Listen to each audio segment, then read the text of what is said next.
Gente, eu acho que hoje nem precisaria começar essa entrevista dizendo isso, mas a gente percebe a força que tem a rede social.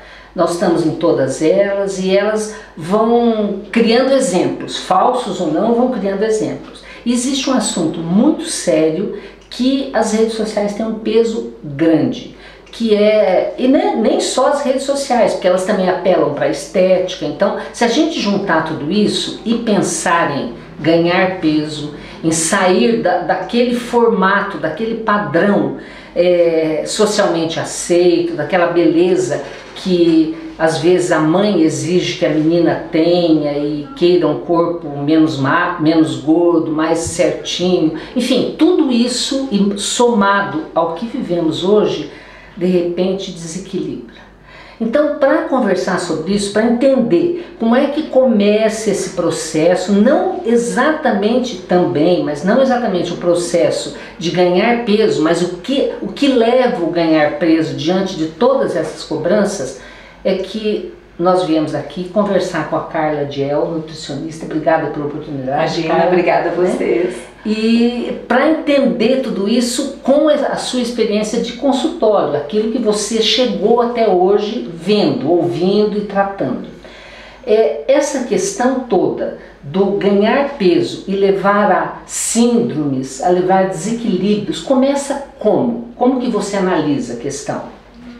Bem, você já falou bastante sobre a mídia, né? Que nós estamos assim, sim, bombardeados o tempo todo com muitas informações.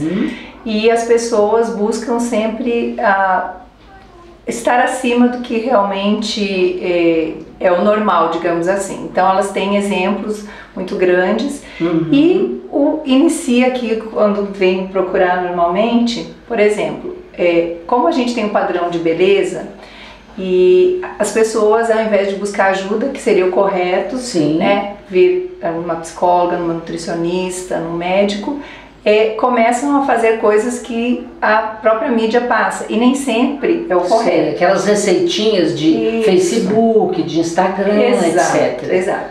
E aí o que acontece? Por se frustrarem muitas vezes, não conseguirem fazer sozinhas, elas acabam desenvolvendo alguns distúrbios bem sérios. Sim. Então, como uma compulsão alimentar, pela ansiedade muitas vezes. E aí, partindo um pouco mais, muitas vezes essas pessoas acabam desenvolvendo a bulimia. Sim. O que é a bulimia? A bulimia é quando você come muito, come exageradamente e você vai expurgar do seu corpo. Então, ou através de vômito, ou através de laxantes, né, de diuréticos. Sim. E aí a pessoa percebe que ela, eu consigo comer, mas eu também não estou engordando. Aí, ou eu estou comendo e estou emagrecendo. No primeiro momento, até funciona. É isso que parece, né? Sim, sim. Aí, essa pessoa, ela está desenvolvendo um distúrbio tão grande que aí que é importante a família estar no meio e prestar atenção nessa pessoa. Então, ela come, a família já percebe que está sendo exageradamente e costuma terminar de comer e vai para o banheiro. Então, prestar bastante atenção nesses sinais. Sim. E aí nós temos um terceiro distúrbio que é bem importante, e eu diria assim que é muito grave, que é a anorexia.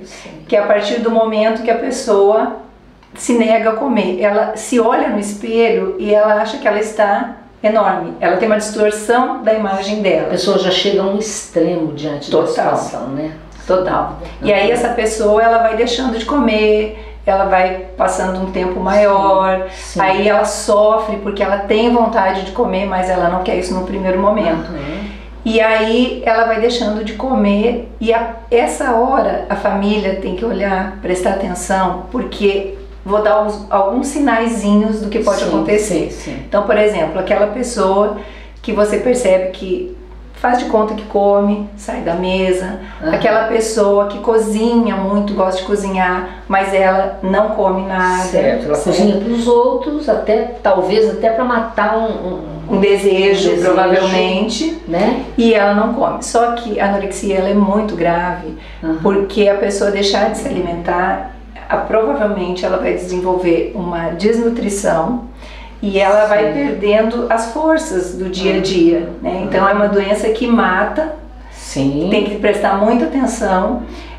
A família é fundamental nesse processo para que você possa intervir. Normalmente a anorexia ocorre, não tem exatamente uma faixa etária, mas ela costuma começar na adolescência. Me diz uma coisa, assim, a gente está vendo os quadros, mas como que as pessoas...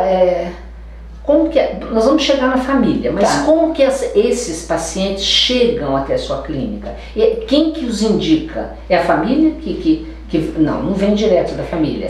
Por incrível que pareça, normalmente ela vem indicada por uma psicóloga. É alguém que já está fazendo uma terapia. Às vezes acontece de virem pacientes para mim com as mães junto. Certo, mas eu sempre procuro atender primeiro a paciente. Pode atrapalhar, não pode, Carla? Pode, porque às vezes ela quer falar alguma coisa. Adolescente não, né? Exatamente. Mas normalmente elas me vêm indicada ou por psiquiatra ou por psicóloga. Tá? Entendi.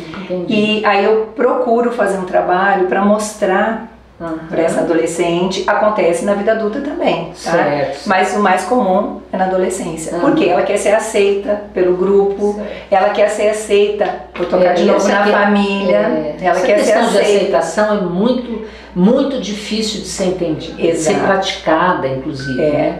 Daí a importância da gente ficar sempre atento. Então o que eu procuro fazer?